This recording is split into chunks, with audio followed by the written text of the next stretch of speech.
Two fake HOA enforcers showed up at Renee Porter's house, flashing phony badges.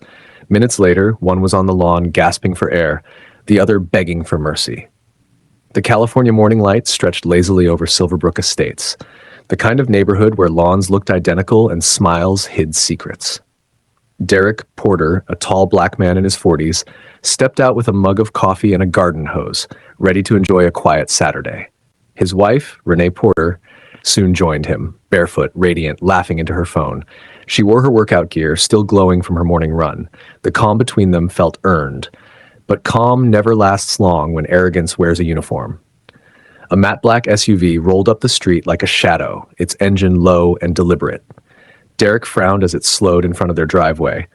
On its side, large white letters read HOA Enforcement Unit. He squinted. That wasn't normal. HOAs didn't have units. Two men climbed out, both white, both wearing fake tactical gear.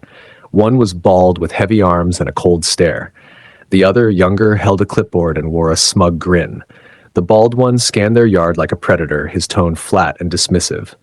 Morning, we're with the local HOA Compliance Division. Derek set down his coffee. Didn't know the HOA had a SWAT team. The man didn't laugh.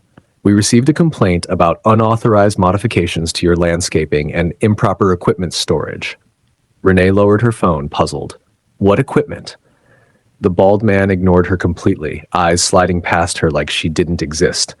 That look, that tone, Derek felt it too well. It was the kind of casual disrespect that spoke louder than slurs. The one with the clipboard raised a laminated card, some fake badge printed off the internet. We're authorized to perform a property inspection. You'll want to step aside, ma'am. What would you do if a stranger tried you off your own property with nothing but confidence and a laminated card? Before we go further, what city or country are you watching from right now? Drop it in the comments. We love seeing where our viewers are tuning in from. And if you believe in standing your ground against people who abuse fake authority, then smash that like button and subscribe to Story Arc, because this story proves some badges aren't earned, they're printed. Renee's smile faded. No, I don't think so. The bald man reached for her wrist. We can do this the easy way, or... Renee moved before the threat even landed. She twisted her arm free, calm and exact, not startled. Ready. Her voice dropped low, deliberate. You just messed with the wrong woman. Derek blinked, stunned by her tone. Steady, commanding, not angry. The two men had no idea who they'd just touched. Renee Porter wasn't just anyone's wife. She was a Krav Maga defense consultant for law enforcement, one who taught officers how to handle aggression without losing control. And she'd just been provoked. The sound of breaking porcelain echoed across the driveway as Derek's coffee mug hit the ground. The bald man froze for half a beat, but Renee didn't. She stood rooted, calm, centered, her hand still hovering where he'd grabbed her moments ago. The look in her eyes had changed. Not fear, not panic, just quiet, deliberate focus. Derek stepped forward, voice cutting through the silence. You just laid hands on my wife. You better have a badge that actually means something. The clipboard man smirked, his tone dripping with superiority. We're with the HOA Enforcement Unit, sir. Section 12B gives us the right to... Stop, Renee said. Her voice didn't rise, but it carried weight that made both men glance at her. That's not law. The bald man took a step closer, eyes narrowing. You think you can talk to us like that? Renee tilted her head slightly.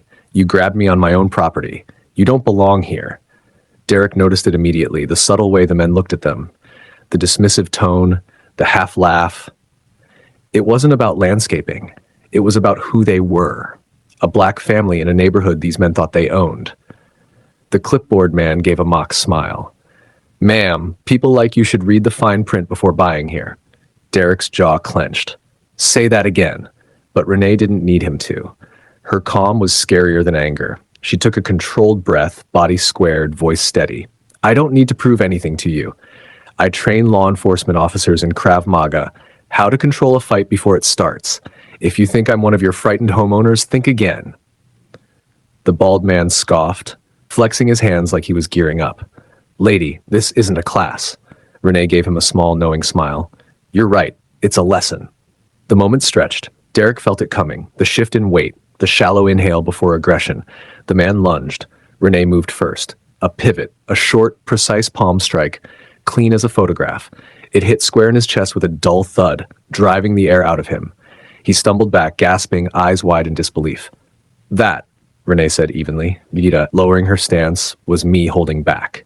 The block cracked. Every neighbor watching through their windows now knew control had changed hands. The bald man staggered, clutching his chest where Renee's palm had struck. Derek froze for half a breath, heart hammering. He'd seen his wife control sparring partners twice her size, but this was different. This was real. The clipboard carrier, Blake Renshaw, snapped to life. "You just assaulted an officer," he barked, fumbling for a shoulder radio. "Code 1053, requesting immediate..." His call ended in a crunch. Renee stepped in, heel grinding the radio into the driveway. "You don't have a code," she said evenly. "You've got a con." Blake blinked, momentarily thrown. The block had gone silent except for whispers and camera shutters. Curtains shifted, phones lifted. Renee turned slightly so her voice carried. "These same men hit houses all week. They scared an old woman down the street, told her she'd lose her home over a lawn gnome." The neighbors remembered. Derek could see it in their faces, peering through glass. A jogger slowed, phone raised. The tension thickened. The bald man's glare twisted into rage. "You're making a mistake, lady," Renee's answer was almost soft. "No, you did." He lunged. Broad, fast, reckless. Renee pivoted, redirected his weight, and used it against him. One twist, one controlled pull, and the man flipped hard onto the grass. The pop of bone, followed by a guttural grunt, told Derek she'd stopped just short of breaking him. Something skidded across the lawn, a black taser sliding to Derek's boots. He crouched, picked it up carefully, felt its weight. It wasn't plastic, it was live. "Renee," he said quietly, "they're armed." Blake's mask cracked. The smugness drained from his face, replaced by a flicker of fear. Renee didn't move. "Step again," she warned, "and you'll join him." No one breathed. The only sounds were the bald man wheezing and the faint echo of engines somewhere down the street. Then the first siren rose, distant at first, then closing fast. Red and blue flashed faintly against porch windows. Derek exhaled. Finally. Renee didn't lower her stance. "Let's see how they explain this to real cops." The SUV sat idle, two fake enforcers cornered. The neighborhood had seen everything, and justice was rolling straight toward them. The wail of sirens grew louder as red and blue lights spilled across the street. Neighbors drifted from doorways and driveways, phones raised high, catching every second. The black SUV that had prowled in like a threat now looked small, boxed in by cruisers, powerless under daylight. Two patrol cars screeched to a stop in front of the Porter's home. The first officer out, Sergeant Alan Drexel, drew his weapon but froze halfway through the motion when he saw the scene. A bald man face down on the grass, clutching his wrist, another standing pale beside him in a vest that looked more costume than uniform. Renee stepped back immediately, hands visible, her breathing steady but controlled. Derek followed, lifting both palms slightly. "Those two aren't cops," Derek said clearly. "They assaulted my wife and tried to drag her into that SUV." Drexel's eyes swept over the fake patches. HOA enforcement, stitched across their vests. He holstered his sidearm slowly, disbelief crossing his face. "Jesus, we've been getting calls about fake HOA compliance teams. Didn't think we'd find them in the act." Behind him, another officer began zip-tying the bald man's hands. The man hissed through his teeth as pressure hit his injured wrist. Blake tried to back away, stammering. We were just conducting an inspection." "Inspection?" Drexel echoed flatly. "With a taser and forged credentials?" He snatched the laminated ID from Blake's vest, flipping it once before holding it up to the light. The fake eagle seal gleamed like cheap foil. "Nice try." Derek handed over the real taser he'd picked up. Drexel took it with a sharp nod. "Thanks. That alone's enough for assault and impersonation." Around them, murmurs rippled through the crowd. One neighbor shouted, "They came to my house last week." But another added, "They fined my mom for a mailbox." Phones captured everything, their fake authority unraveling live. Renee stood still through it all. The fire in her eyes had cooled to quiet composure. Derek moved beside her, lowering his voice. "You okay?" She nodded, gaze steady on the handcuffed men.